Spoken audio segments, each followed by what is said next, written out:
네, 오늘 화요일은 천안시 이영준 한의원의 이영준 박사님 모시는 날입니다. 그럼 박사님 바로 만나 뵙겠습니다. 안녕하세요, 박사님. 예, 안녕하십니까. 네, 반갑습니다. 예. 자, 오늘도 턱관절을 이용한 전신치료법이죠. 기능적 뇌촉치료법, FCST라는 새로운 치료법을 창안하시고 최근 턱관절의 비밀이라는 저서를 통해 일반 대중과 함께 만나고 계신 이영준 박사님과 함께합니다. 지난주까지는 장장 10주에 걸쳐서 턱관절과 척추 중 1번 경추부터 5번 요추에 이르기까지 관련 질병 증상 또 그리고 치료법에 대해 소개해 주셨는데요. 오늘은 어떤 새로운 내용입니까? 네, 오늘은 좀 요즘 가장 흔한 질병이면서 또 심한 통증으로 인해서 일상생활을 불가능하게 하는 척추관 협착증이라는 질병에 대해서 소개해드리도록 하겠습니다. 네, 자, 지난주까지 소개해 주신 전신 척추에 관련된 전체적인 설명 그리고 각 척추가 잘못됐을 때 나타날 수 있는 각각의 질병 증상에 대한 설명은 10주 동안 많은 분들이 문의를 주신 것처럼 도움이 됐거든요. 예. 오늘 소개해 주실 척추관 협착증은 어떤 질병을 말씀하시는 건지? 예, 척추관 협착증이라는 것은 어떤 원인, 즉 신경 구조물의 어떤 기계적인 압박이나 그리고 혈류의 장애에 의해서 척추 중앙의 척추관 그리고 신경 근간이나 추간공이 좁아져서 허리에 통증을 유발하거나 그리고 다리의 어떤 파행성 통증 및 방사통 등 복합적인 여러 신경 증상을 유발하는 임상적 증후군을 말하고 있습니다. 네, 교수님 그럼 척추관이란 어떤 것을 말하는 건가요? 예, 척추관이라는 것은 목뼈부터 이제 허리뼈 및 엉치뼈까지 척추 가운데 하나의 길다란 관 모양으로 속이 텅 빈 것을 말합니다. 그리고 이 척추관은 이제 척추에서 아래 위로 이렇게 추간공이 구멍이 생기면서 가운데 그 관 속에는 뇌로부터 허리까지 척수라는 굵은 손가락같이 굵은 신경이 지나가는 하나의 통로가 됩니다.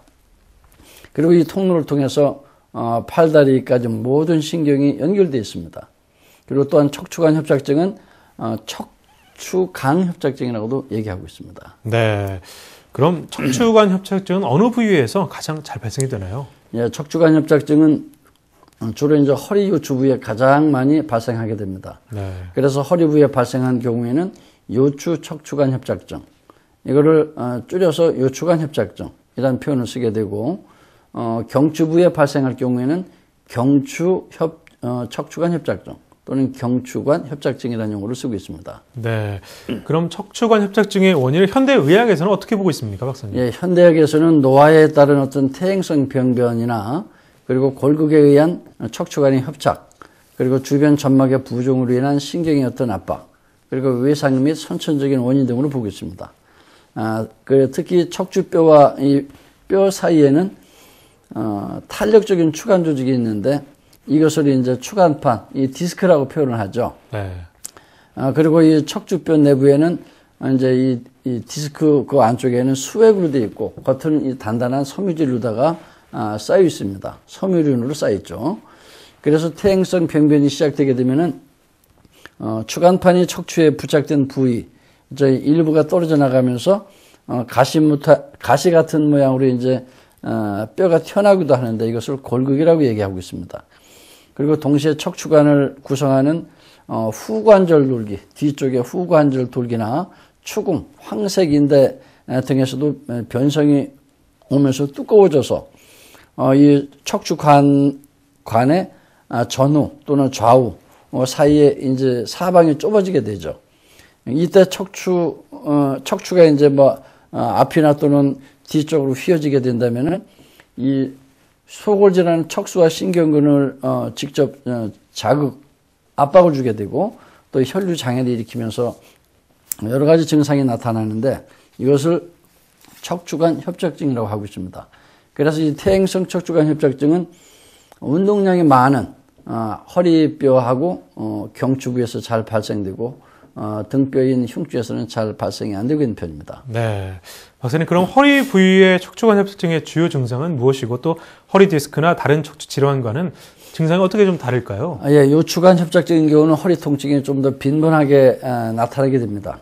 그리고 요추간판 탈출증 때와는 달리 엉덩이나 항문 부위 쪽으로 이제 찌르는 듯 또는 쥐어짜는 듯한 통증이 나타나게 되고, 또는 어떤 타는 듯한 통증과 함께 다리 쪽으로 감각장애나 어떤 근력 저하가 동반되게 됩니다. 네. 그리고 이런 통증이 감각장애 및 근력 저하는 이제 차가운 기후에 노출됐을 경우에는 좀 더 심해지고, 그리고 이제 활동을 하게 되면 또 악화됩니다.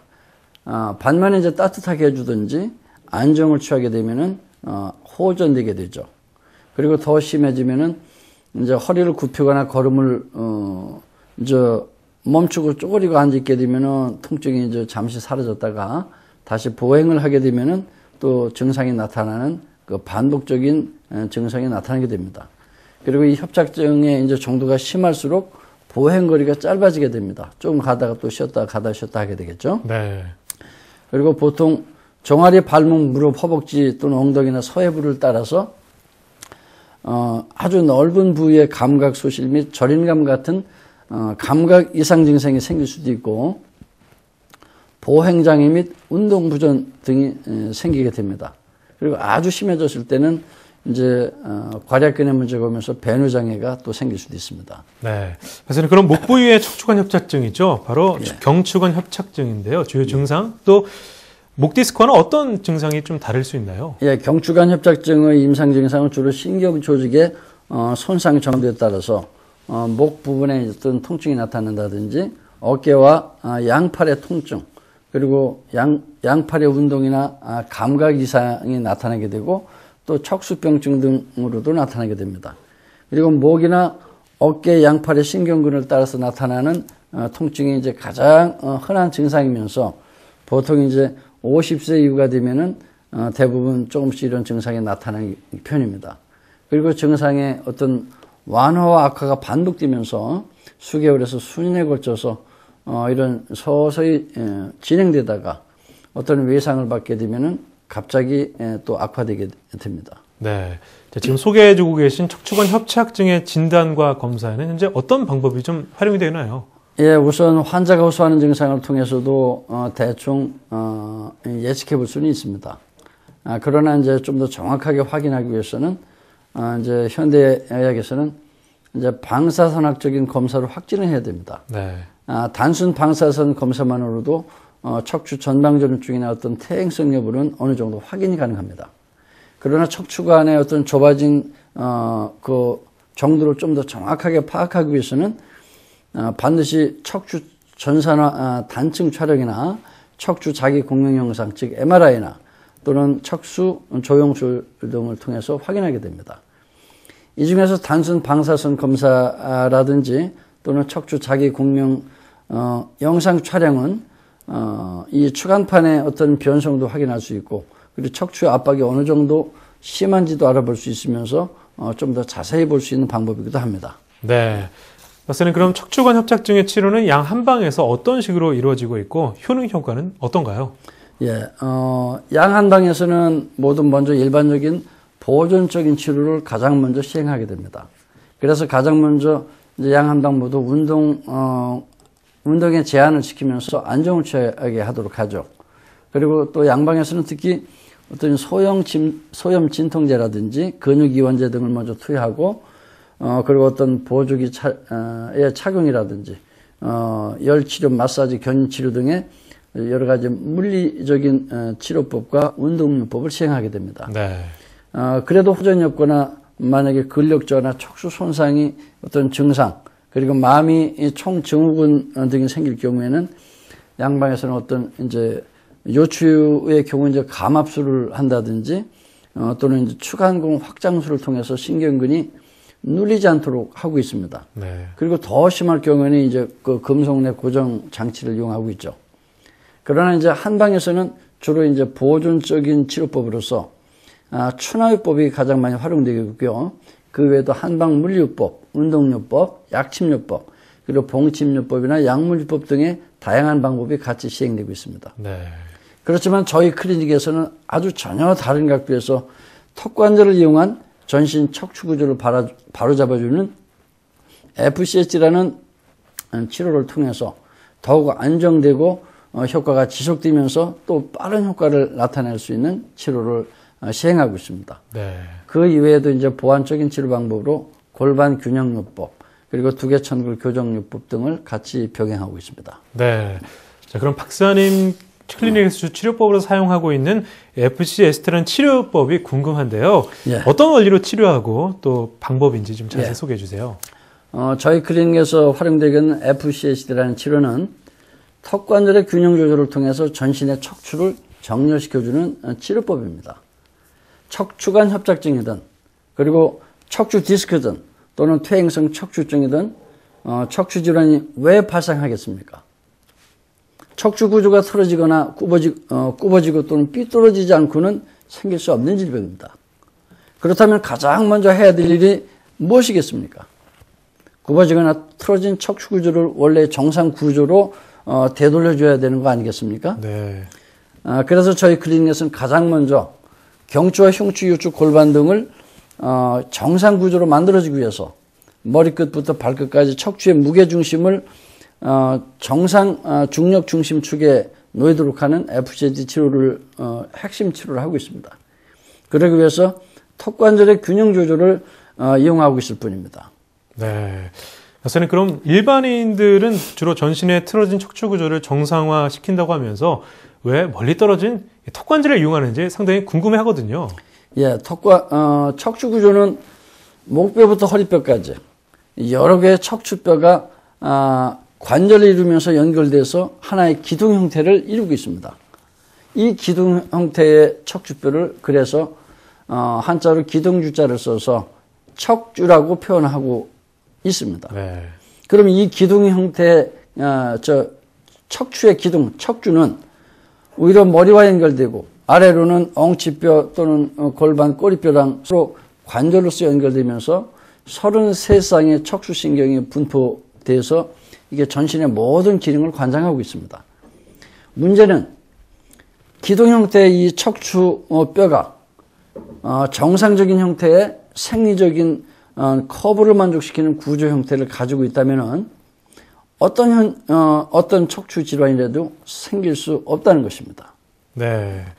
박사님, 그럼 정상적인 이 형태의 척추 구조를 무너뜨리는 원인이 바로 턱관절에 있다는 말씀이신가요? 예, 물론 그렇습니다. 목뼈부터 꼬리뼈까지 연결된 척추뼈에는 유일하게 두 번째 목뼈에만 축이 존재하고 있습니다. 그리고 이 축은 머리통을 떠받치고 있습니다. 그런데 전신 척추 구조는 이 축추에 의해서 어떻게 틀어지고 무너지냐가 결정된다는 사실입니다. 네. 자, 그럼 어떤 이유에서든지 축추에 의해서 전신 척추 구조가 무너지느냐, 또 그렇지 않느냐가 결정된다는 말씀이시군요. 예, 그렇습니다. 네. 건축 구조도 축이 틀어지게 되면은 어떻게 되죠? 무너지죠. 모두 틀어지게 됩니다. 네. 축이 틀어진 구조물이 정상 구조물을 유지하는 경우는 없습니다. 사람 척추도 마찬가지입니다.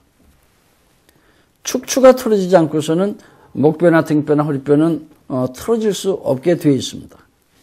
왜냐하면 축추가 틀어지게 되면은 머리의 무게중심 축이 척추의 중력 중심축을 벗어나게 되면서 척추 구조가 어떻게 무너지냐가 결정되기 때문입니다. 네. 그러니까 정상적인 형태의 척추 구조를 만들기 위해서 턱관절의 균형 조절 치료를 하신다는 말씀이시군요. 예, 그렇습니다. 네.